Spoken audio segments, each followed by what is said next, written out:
Get your ears wrapped around the Golden State Media Concepts Basketball Podcast. All the scoop you need to know from college basketball to the NBA and even March Madness. News of your rising stars. Topics on and off the hardwood. This is the Golden State Media Concepts Basketball Podcast.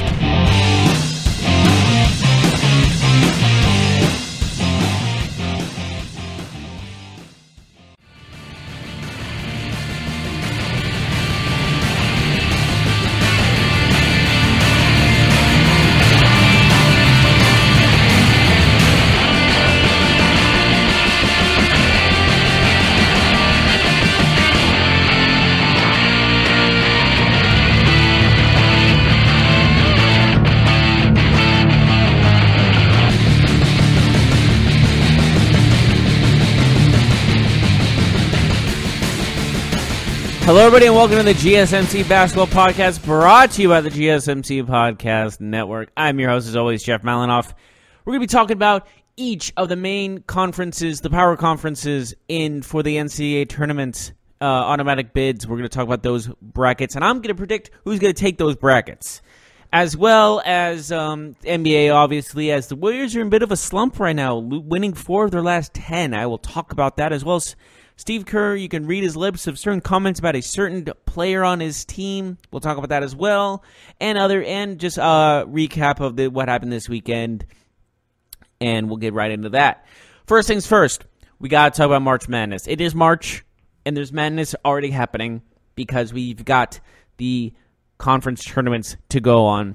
We've already had some of the lower conferences already play their tournaments, but we still have the big ones to go on, like the ACC, Pac-12, Big Ten, all those other great ones that we all know and love.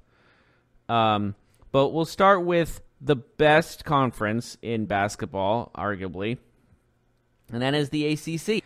And with those buys in the ACC, so with that being said, we got some buys already we'll talk about. They've already gone through a little bit of the bracket as well. They first round was in on the 12th.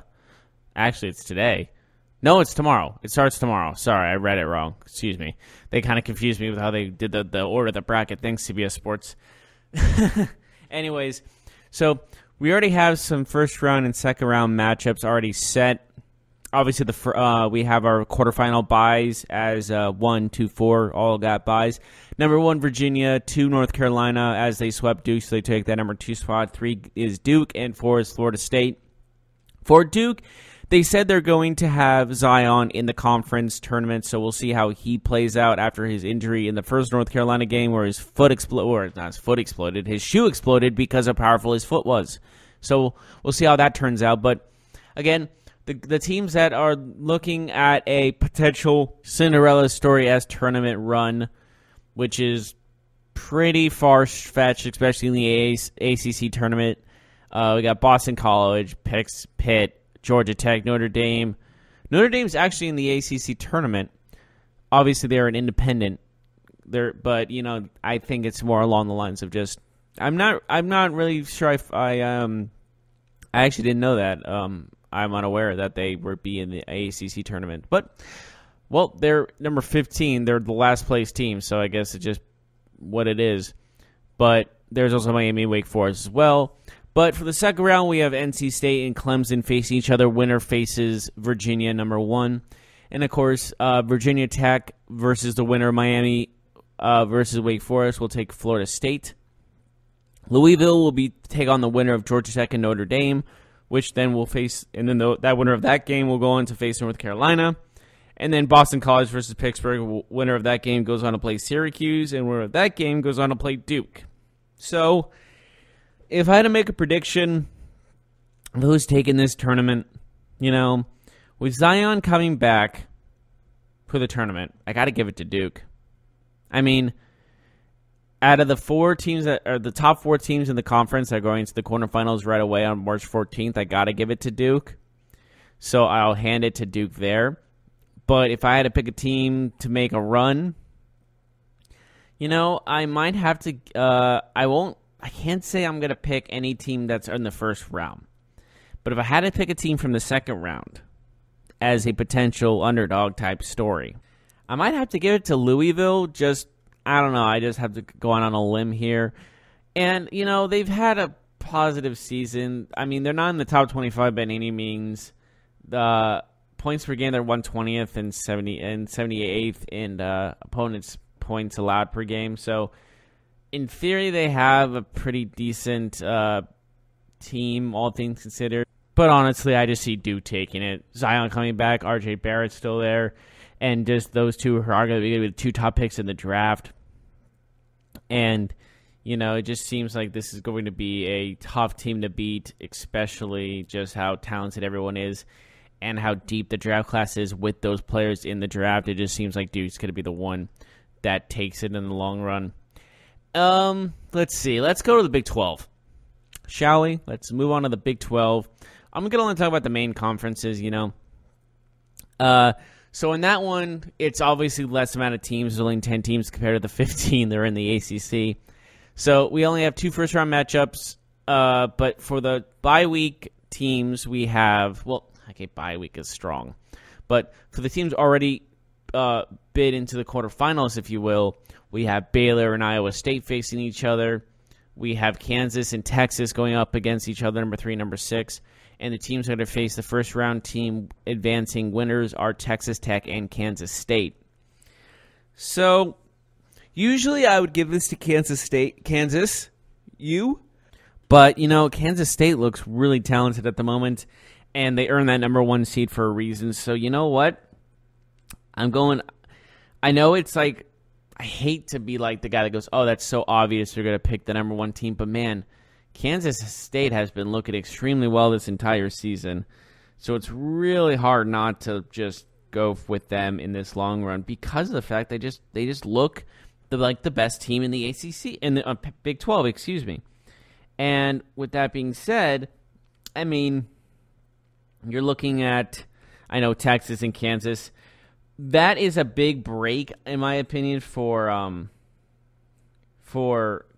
other teams because those two teams are very dangerous, I guess you can say, or very talented. So them facing each other so early and then potentially them knocking one another out will be a huge advantage for other teams, especially like Kansas State and Texas Tech.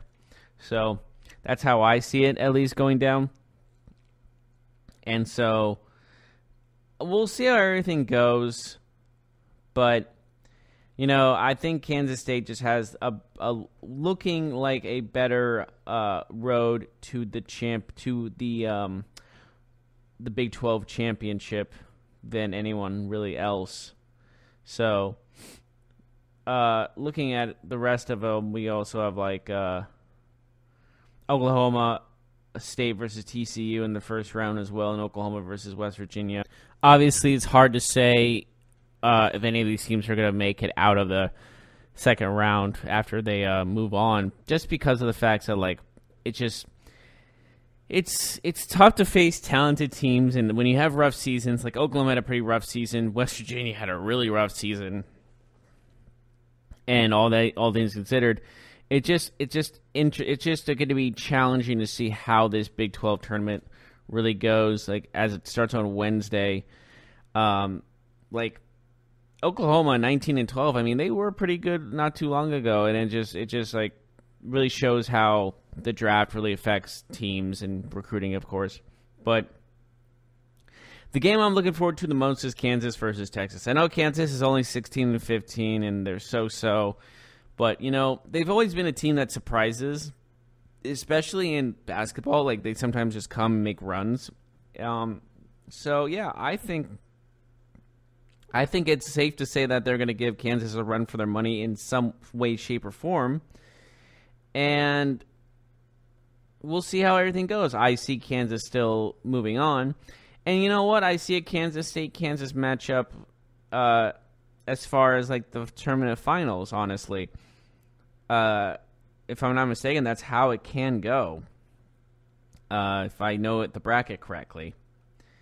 Because that would just be interesting to see. Just bottom line. So with that being said, We will look at also. Let's look at more. Let's see what else. What other big conferences are there? Right. Let's look at the Big Ten. The Big Ten. I love there's just two. There's a Big 12 and a Big 10. Is that confusing or is that just me? Like, wouldn't that just throw people off? Like, oh, and they're playing on the same day, by the way. Big 10, Big 12. Like, shouldn't they just be the Big 22? Obviously not, but it would save people some time. Anyways. We have the first-round matchups, Nebraska, Rutgers, Northwestern, Illinois, then on to serious teams. No offense to those teams, we're not taking them as seriously. And, Ohio State's 8th in the conference. I get that, and they're not the best team at the moment. But, looking at it in general, I've always made sure that I know where Ohio State is because they're one of those teams that comes out of nowhere in basketball. They're just a great sports. Obviously, that's so obvious to say. They're a great sports school in general. So never leave them out of it. But, of course, we have the top 4 teams for the Big Ten. We got Michigan State 1, obviously. Purdue 2, Michigan 3, and Wisconsin 4. So, honestly, this might lead to another Michigan and Michigan State matchup. That's how I'm kind of predicting how this is going to go down. And, they just played each other on Saturday. Michigan State won 75-63, which got them the number 1 bid seed all around. And it just seems to me like Michigan State may have won the battle, but I feel like Michigan is going to win the war. I mean, their run last season was incredible, so I don't see why they can't make that same run again. So, regardless, it's between Michigan State and Michigan, in my opinion. Purdue has a shot, too, but I think I'm going to give it to Michigan State and Michigan, definitely. Yeah, that's just how that's going, all things considered. Just based off, some facts of, just it's always been them two, Michigan State. It's always been a battle, especially in basketball. It's always been a battle between them two. And Purdue's always been that team that tries to stay alive in it, all things considered. But it always just goes down to those two teams, to me at least. We'll look at one more conference so we looked at the ACC, we looked at the Big 10, and we looked at the Big 12. The other important ones are I guess the Big East because Butler and Providence, talk about it, usually they're in the top 25, but I haven't seen them around yet, so they're a very big disappointment to me. Obviously, Xavier from last year being number 1 and losing, being number, they weren't number 1. Yeah, they were number 1. I'm lying. They were number 1. And so, I mean, let's look at last year's NCAA bracket from 2018, and we all know what happened to Virginia. They lost in one of the biggest upset in that history, the history of the first round, just because they lost to Maryland and Baltimore County, which can make another run themselves. And then you look at Xavier, and they got upset in the second round of Florida State. So, I mean, they're going to try to repeat they're trying to get back to where they think they belong. And maybe it's just, I've never really thought of the number 1 seed as, a big advantage. I know usually they make it far, in the Final Four, we saw 2 number 1s face each other between Kansas and Villanova. And Villanova won, beating Michigan when they placed. Then we saw the Loyola Chicago make that Cinderella story run themselves. And but the question is, who will make that Cinderella run? Will we see another type of run this year? We'll see. I honestly loved the Loyola Chicago story. I thought they played extremely well, get to the Final Four, obviously. But we'll see how all that goes down. But the spots, and then with that, we already talked about all the main conferences. So with all that in, we have 4 teams that are locked up right now. We have Liberty, Murray State, Bradley, and Gardner-Webb. These are obviously low-tier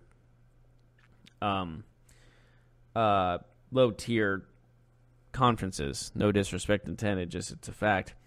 And also that kid from Liberty, if you watched the game, you probably didn't, but you probably found it on Twitter or anywhere else, any social media. One of the worst in flops you will ever see happen, but it happened twice. So he goes up for a shot, and doesn't really get much contact on him, but he like falls like he is, and kind of like does that thing where you fall on your butt, and then he scoots back with his hands like he got hit so hard he slid across the court. And with that being, and then he gets up saying, "Where's my foul?" And then some guy grazes his face with his arm because he was getting up, and almost does like a 360 in the air and falls down like he jumped in the air. So what he was trying to do is make up like this horrible flop call or horrible call, like this guy did a flagrant hit him in the head or something like that. But it just looked like he jumped up and just did like a 360, like Ric Flair would be proud, you know? Or Ric Flair would even say, that's a little much on the selling. Like, that's how ridiculous this was. And with that being said, like, with that, just looking at it, and then him getting in the face of the guy that he flopped on, like, basically. Like, he flopped and then went after the guy, like, what are you trying to do? What are you trying to hit me for? It's like, really? You obviously flopped. Everyone saw it. Well, except for the announcer who thinks that it was a hit.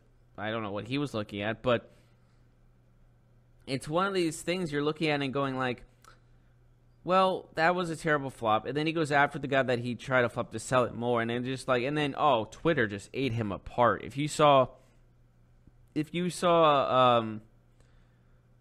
Twitter, he got chewed out like a lot, even some like how he was like, this is disrespecting the game, it should be an automatic ejection, so on and so forth. Like the flop was very what's the word I'm looking for? The flop was played out, and it looks just absolutely ridiculous. So with that being said, I just think if you want to see it, look up Liberty flop. You'll find it. It's an absolute joke. And I think that kid should be ashamed of himself, honestly. It's kind of like, I hope that's not a continuing trend in that kid's career. Because I mean, look at like a guy that's been criticized like that was like Grayson from Duke, and now look at him, like he's not really much how do I put this? He's not much looked at on Utah very highly. I think last time I checked, he was on Utah, so I have no idea where he's ended, where he is now. He could still be at Utah. But we'll take a short break. We're done here with college basketball, and then we'll get into the recap of this weekend for the NBA, and we'll be right there right after this.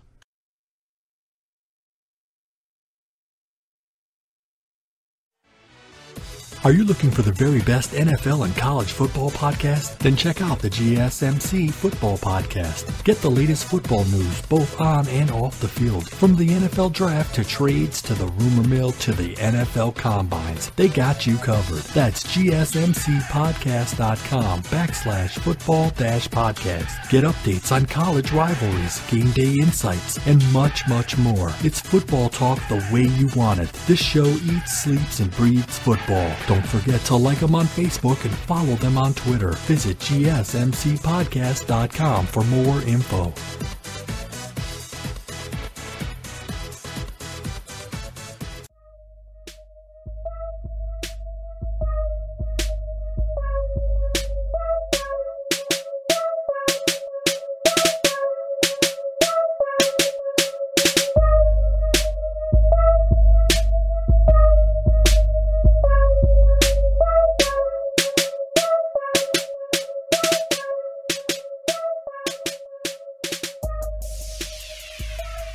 Welcome back, everyone, to the GSMC Basketball Podcast. We just finished talking about the NCAA tournament and the brackets that are happening to see who's going to be in and who's going to be out and who's going to turn themselves around. That's what it's all about. Okay, anyways. Sorry, I got out of character there.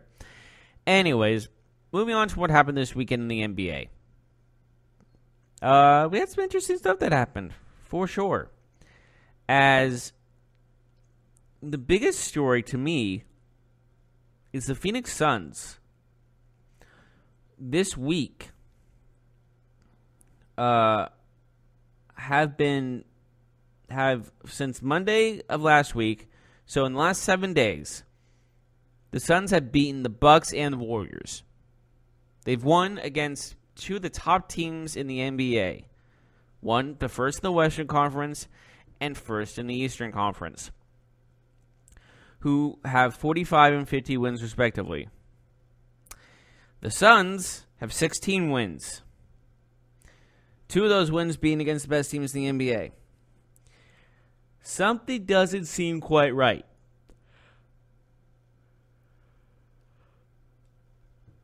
Am I crazy to think that? Am I crazy to think there's something odd about all this? I don't know. But having them beat both of them is in a matter of a week, where most would probably go on a limb and say, that's a guaranteed win for the Warriors and the Bucks, looking to place themselves as the 1 seed in the NBA conference playoffs, respectively. So, with that being a thing, and them losing twice, I don't think there's really a cause for concern when it comes to the Bucks, because after that game, after that loss against the Suns, their next game, their next game was on a Thursday, and they beat the Pacers 117-98 in a convincing fashion. Giannis with a 29, another double-double for him. And bouncing back and beating one of the better teams in the bringing one of the best teams in the East is an accomplishment as well.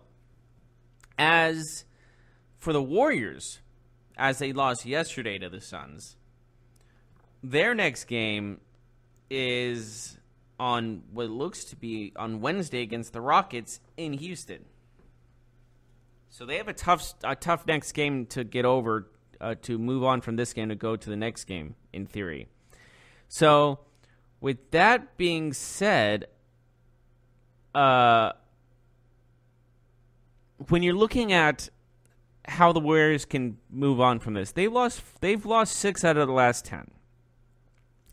They've had an extreme struggle in these last week or so. And it all culminated, or it kind of all was apparent, not on the loss, but a timeout with like a minute 36 to play as the Warriors were losing to the Suns. Kerr says this to an assistant coach, but you can read his mouth very clearly when he says this. He says, and I quote, this is all like based off lip reading, but I think it was pretty obvious that he said this. I'm getting effing tired of Draymond's Nikes. We'll just say that. And, that just kind of put a nutshell of how this whole season's kind of going. And, well, not the whole season's kind of going because they're still number 1 in the Western Conference, but kind of shows how this run's going in a nutshell, though. Like, seeing that and seeing, like, does that mean that maybe in theory it just seems to me that it's like, if he says that, could it mean something more, you know? Could it mean that, maybe Draymond's going to be expendable? Maybe they might consider trading him. I know he's Defensive Player of the Year in 2017. He's a key player of that team, but if the coach doesn't like him, regardless of talent, he's probably going to go. You know, it seems like that's the next logical step in this situation is, you don't like the guy, he doesn't need to be there. You know, it just seems like there's more to this than maybe I'm looking too much into it. That could be it. I could be looking too much into it, granted. But I don't know. Something seems funny about all this. Because why would he just say that? I'm getting sick of him. In a sense of like, what is he doing that is really aggravating him? Aggravating Steve Kerr? Because it feels like there's something more to this that meets the eye, if you will.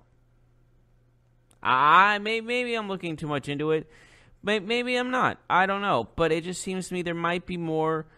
There just might be more to this than meets the eye. It could depend on what kind of antics Steve Kerr is talking about. But I just think it could be on the terms of like his attitude, his style of play. I don't know what the reasoning could actually be. But is it crazy to say that he might say, you know what? I don't want Draymond on this team anymore. If the coach says that to the owner, and this coach is bringing multiple championships, and I know it's based off more of the talent of the team than himself, and I get that. Don't get me wrong. But I think it's more along the lines of just like saying, it's either him or me, who are you going to pick? Like, if Steve Kerr goes to the general manager or the owner and says, I don't want Draymond on this team anymore, can you try to trade him? He'd probably say yes. He'd be like, I can do that for you, Steve. Because, let's face it, a player is probably more expendable than the coach. Or maybe it's vice versa, depending on the talent of the player. So I guess that leads this question, who's more expendable? Is it Steve Kerr as the head coach, or is it Draymond Green at power forward? I don't know. It's tough to say because both of them are key parts of this team. But if I had to choose between keeping Draymond and not trading him, which I could probably get a good deal for, and Steve Kerr, I think I'm going to stick with Steve Kerr. Because I know his talent is great and all that stuff. But, you know, I think there's some things that Draymond has an issue with. Like, he has an issue with his, like, he's kind of like DeMarcus Cousins in a way. He's the one that gets technical fouls. He's the one that gets ejected. He's the one that puts his team in kind of these bad situations because of his attitude almost. You know what I mean? It's an honest thought process, because do you want to get rid of the power forward or do you want to get rid of the coach? Like, if this is, maybe I'm looking too much into this. Maybe I'm overreacting. Maybe overreacting. Maybe not like that. I think that's not a proper word for overreacting. But maybe I'm like just reading into it too much. But can this lead to potential tension and potential tension between the team and the coach, or at least will this be like a certain situation where Draymond and the Kerr will kind of have to split the locker room, if you will? Because like, it reminds me more of like, maybe not, okay, maybe it's not going to get to this point. Like, remember Latrell Sprewell one time choked out his coach in practice, left the dudes cool off, then came back and choked him again? Maybe I shouldn't laugh at that, but I just think it's absolutely ridiculous that Latrell Sprewell choked his coach. It was like, all right, I'm going to go get some air and just relax. He calmed down, walked back, and continued to choke the man. And that was a Warriors practice as well. So we could see history repeating itself in this situation. Like, would it surprise me if we saw Draymond trying to choke Steve Kerr? Absolutely, it would shock me. It'd be also a repeat in history. But it just I don't really know how to come of this, because it's one of those things where you're looking at it and going, well, what's the key difference here? What's the key? Was this just a situation where Kerr was just heated? Okay, I think I am reading this a little too much, but I don't know. I just think there's actually a little tension here is all. Is that too crazy to say? Because, like, let's look at it. If if this is now going to go in the media of what Kerr said and what people mouth and what they're going to assume. Like, is there like more to this? Is there going to be another interesting fact in this? Is there going to be possibly an argument or maybe not an argument, but a heated discussion between Kerr and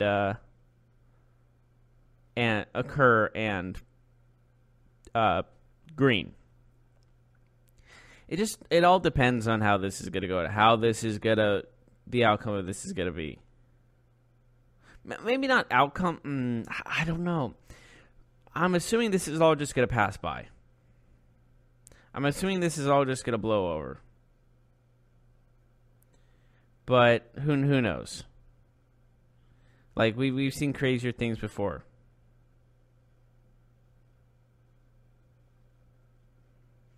And I don't know, there's just still a lot to discuss. There's a lot to think about. There's a lot of unanswered questions. And with this kind of a slump the Warriors are having, like, is this one of those things where you're looking at it and going along the lines of, like, is this the end of the dynasty like everyone looks at the Patriots for? You know, it's just like, obviously I don't think so. I don't think a dynasty ends until, like, I look at it and go, you know what? There it is. That's, like, you got to look at it and go, like, they keep losing in the,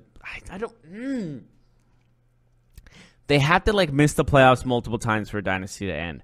Or, yeah, that's a perfect example. They have to miss the playoffs multiple times and not be even close to sniffing the championship.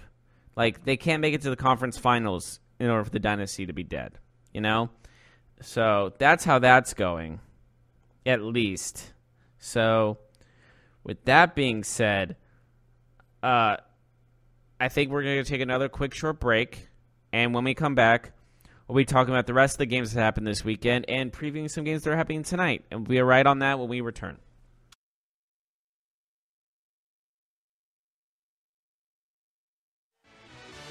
Check out the show that's built on the MMA. From the UFC to extreme cage fighting, they got the fights covered. Check out the GSMC MMA podcast. Get the latest news on past or upcoming fights. Join us as we talk to and about some of the biggest names in the MMA, past, present, and future. When it's the fight game, there's just one show to check out. GSMCpodcast.com/MMA-podcast. Don't forget to like them on Facebook and follow them on Twitter. Visit GSMCpodcast.com for more info.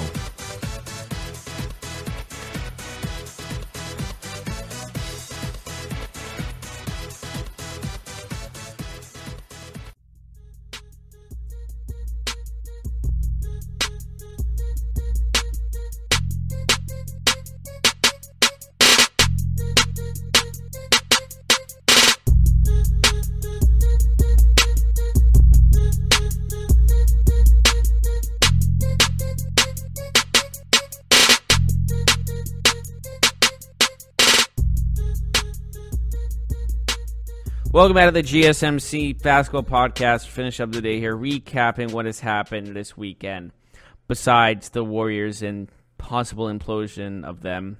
Okay, obviously that's going a little over the top, obviously, because they'll be fine. They're still first in the conference and all that.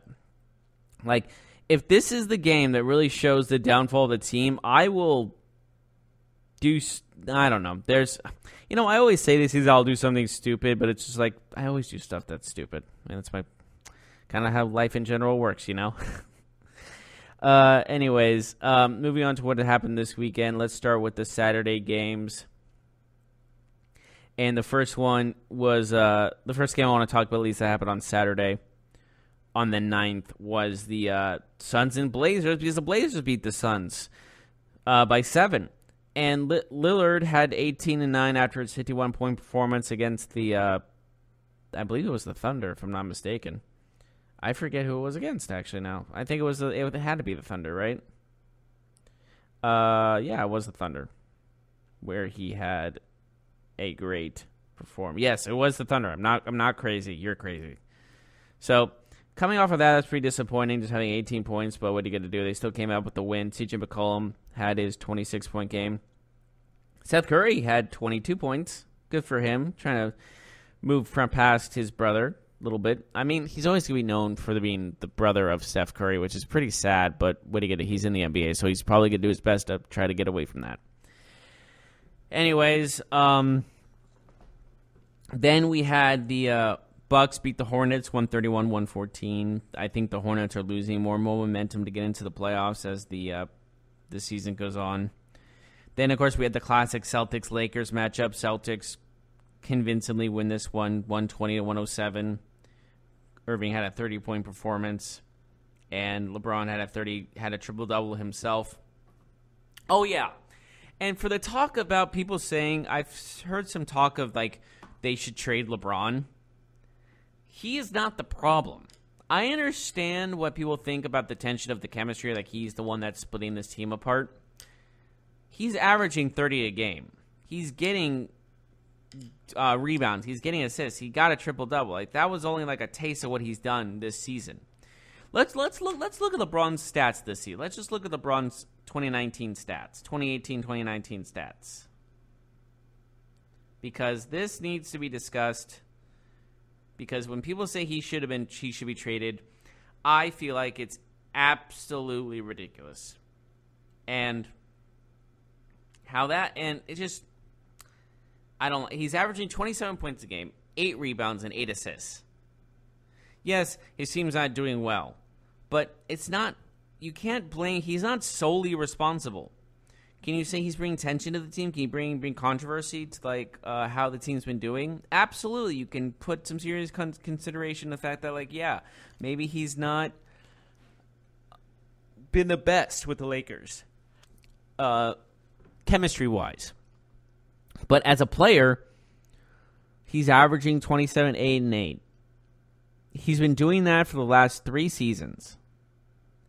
Okay, so last season, he averaged 27 a game again, averaged 8 and 9. So he hasn't lost a step that much. He's still doing what he did last year. Since 2010, he's averaged 25 or more points a game. He's averaged 7 or more rebounds a game. And he's averaged 6 or more assists a game. So his career average is 27, 7, and 7. Nearly a triple-double career-wise. And you're saying that you want to trade this guy, and people are saying that he's a cancer and he's all this nonsense. Come on now. Now you're just being ridiculous. Now you're just trying to look at excuses. And there is no excuse. The team just doesn't look very good. But regardless, it's one of these things in where you're looking at it and going come on now. You can't just he's not the reason. He's not the reason at all. He's not an issue. He's not the issue. He's more along the lines of, he's not the problem. He just maybe in over his head with the team he has around him. And obviously, losing Lonzo, who's a great passing first point guard, who's a classic point guard who gets the job done. I get that part, that he lost a key player like that. But then the thing is they're not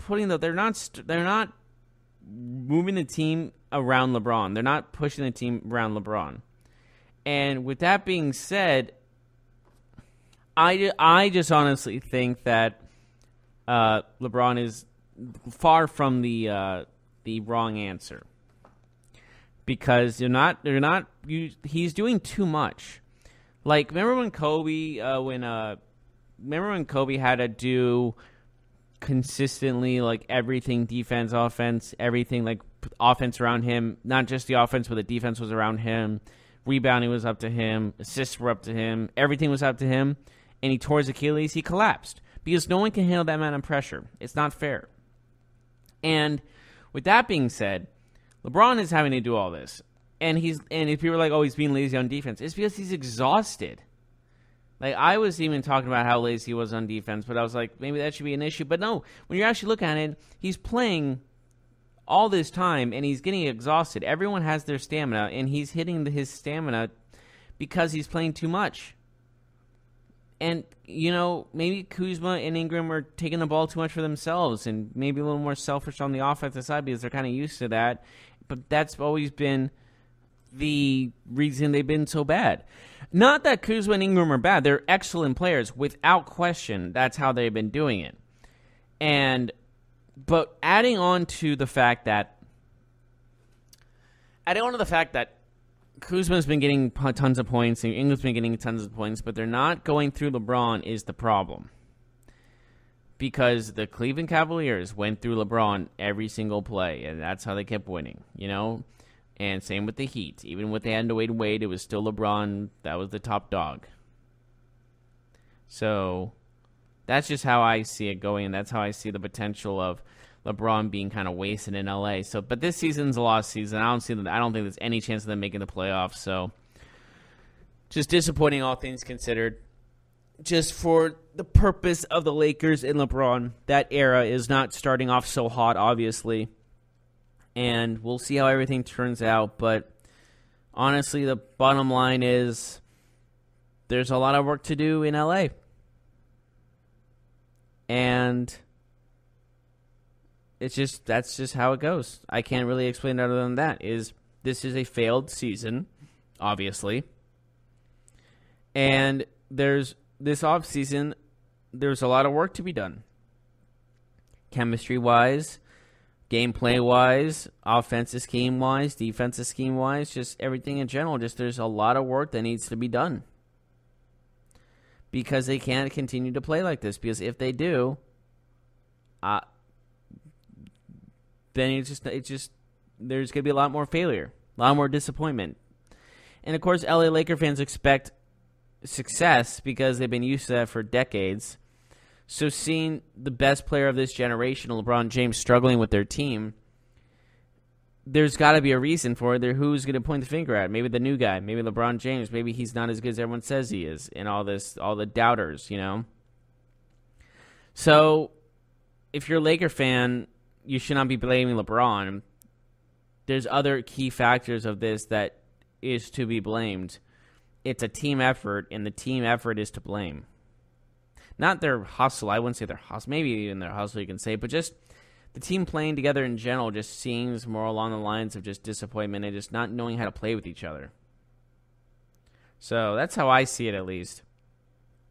And, well, of course that you can disagree, but I think just the Lakers need a little bit more of work to do before they can consider themselves contenders, because they were third place at the point this year, but now they just need a little more work. As for today's games, not the biggest one is Celtics and Clippers, just the two playoff teams, Thunder and Jazz. Maybe Rockets and Hornets. Hornets still trying to get into a playoff spot. It looks like it's all but uncertain now that they're not making it. All but certain now they're not making it. And the Wizards and Kings. Kings still trying to fight for a playoff spot. That's not totally out of the question yet for them. Yet the Clippers and Spurs are on a winning streaks at the moment. They're both on 4 and 5 winning streaks respectively. So they need them to be on a little bit of slumps. And so hopefully if for the Kings, they hope the Clippers can lose the next two to the Celtics and Trailblazers and get back into the fray. But we'll see how that goes. But that should be our show today. Thank you so much for joining us. And please tune us in on Wednesday. We'll have more NBA news and basketball news and tournament news along the way. But as always, I'm Jeff Malinoff, and I'll see you next time. You've been listening to the Golden State Media Concepts Basketball Podcast, part of the Golden State Media Concepts Podcast Network. You can find this show and others like it at www.gsmcpodcast.com. Download our podcast on iTunes, Stitcher, SoundCloud, and Google Play. Just type in GSMC to find all the shows from the Golden State Media Concepts Podcast Network, from movies to music, from sports to entertainment, and even weird news. You can also follow us on Twitter and on Facebook. Thank you, and we hope you have enjoyed today's program.